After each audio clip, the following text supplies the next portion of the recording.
What's up mga kababayan? News that matters here. Dito sa video natin ngayon ay ating panonoodin o pakikinggan si Madam Maharlika. Pinag-iinitan na nga ng politika itong lugar ng Davao mga kababayan na kung saan 19 na station commanders ang nireshuffle, no? At ang nakikitang dahilan di umano dito ay dahil sa paghahanap o pagtugis dito kay Pastor Kibuloy. Naku naman po, na kung matatandaan yung mga kababayan nagbiro, no? Si Tatay Digong na alam niya kung saan si Pastor Kibuloy, ngunit sikreto lamang ito. Pero bago ang lahat mga kababayan, huwag niyo po sana kalimutang mag-like at subscribe para updated ka sa mga uploads ko araw-araw. At yun na nga no, mga kababayan, wika nga ng taong bayan sa dami-rami ng problema ng ating bansa, bakit itong pamumulitika dito kay Pastor Kibuloy ang inaatupag, no? Na ang 10 milyong reward money malaking tulong na sa mga mahihirap. Ngunit mas pinili pa rin nila na tugisin itong mama. Grabe naman yan. Kung kaya naman hindi ko na patatagalin pa,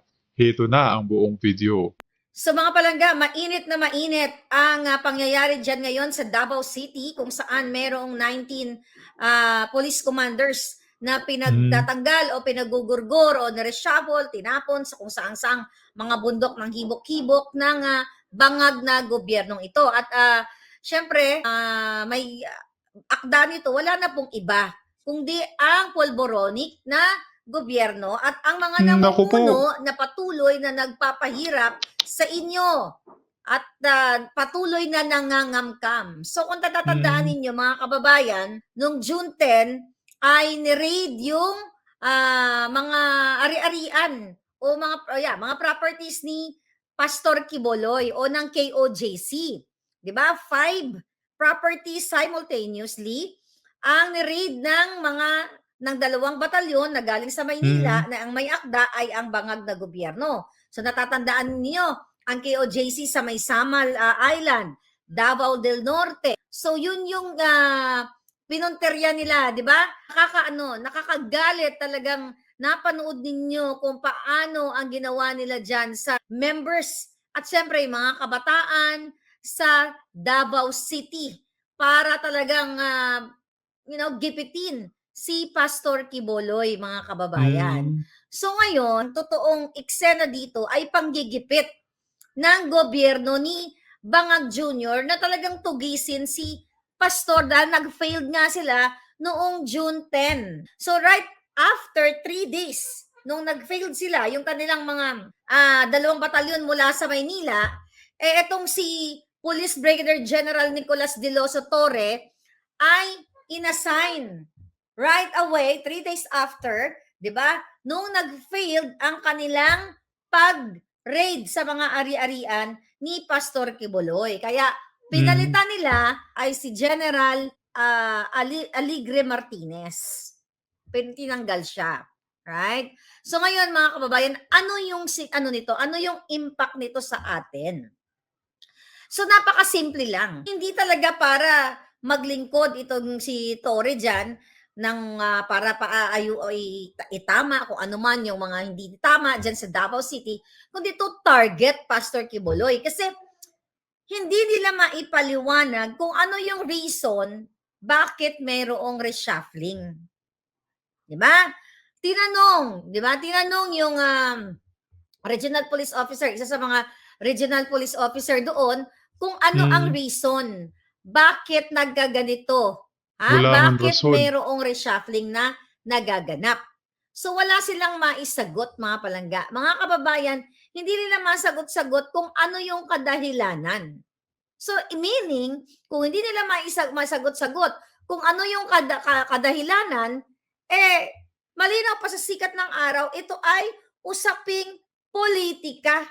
Okay? Correct. Pinopoliticize ang Davao City. Bakit kamo? Gusto nga nilang tugisin si Pastor Kibuloy dahil si Pastor Kibuloy ay kaalyado ni Pangulong Duterte at administrator, of course, sa ginawang administrator. Baka yung nasa kutob nila nasa bandang Davao, no? Itong si Pastor Kibuloy, kaya siguro ganun na lamang umaksyon itong mga namumulitika sa kanya, no? Grabe naman yan. Si Pangulong Duterte recently, di ba?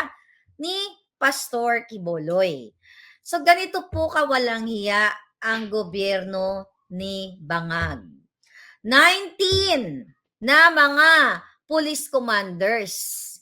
Ano ang plano nila dyan, mga kababayan? Okay. Bakit siya pinalitan? Kasi nga, gusto nilang talagang lapastanganin ang batas, mga kababayan. Gusto nilang abusuhin at talagang ipagtupad nila yung kanilang panggigipit, pangsisikil sa mga tao, katulad ni Pastor Quiboloy, dahil sabi nga, kung reason mo bakit siya tinutugis dahil sa hindi niya pagsipot sa Senate hearing. Dahil alam niyo naman dyan, sa Senate hearing, mga jijimonyo naman yung mga nandiyan dyan. At what do you expect? Paglalaruan ka lang ng mga peste na yan, so yun yung purpose talaga nila. So itong reshuffling na ito at pagpalit sa 19 police commanders na ito, isa lang po ang mensahe nito, mga kababayan. Targetin ang gusto nilang targetin. Pahirapan yung mga 19 police commanders dahil nag-failed yung kanilang pagre-raid. Dahil din nila na-aresto si Pastor eh. Hindi natupad yung kanilang pang-abuso sa batas, so nag-recruit na naman sila ng bagong mag-aabuso sa batas at tutugisin si Pastor.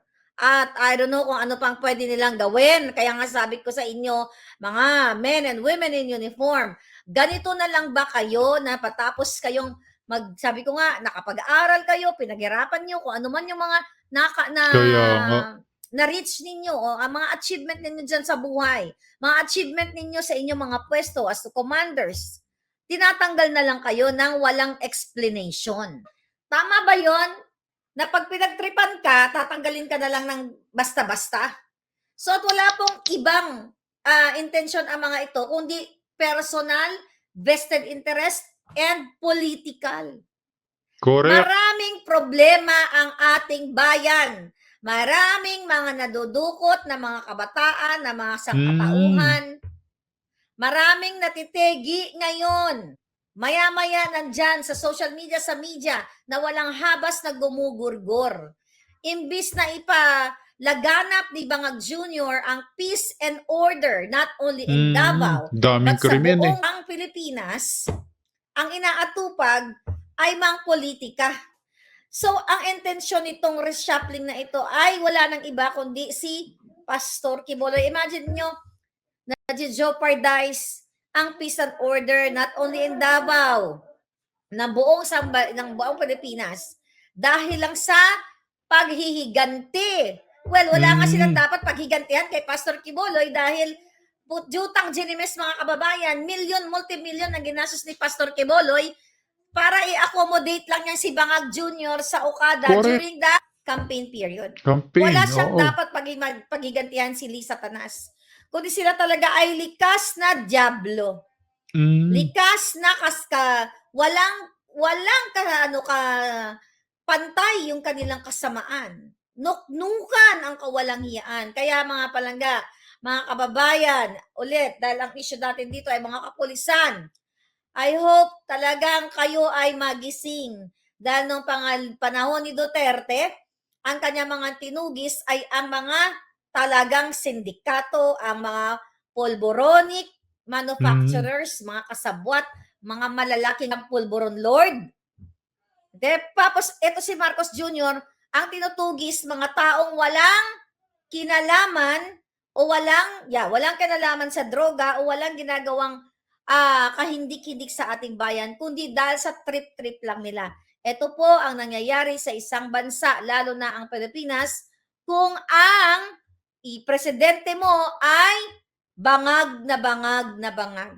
So you have to get up bago pa kayo ang susunod na mga gugurgurin. I'm talking to you, men and women in uniform.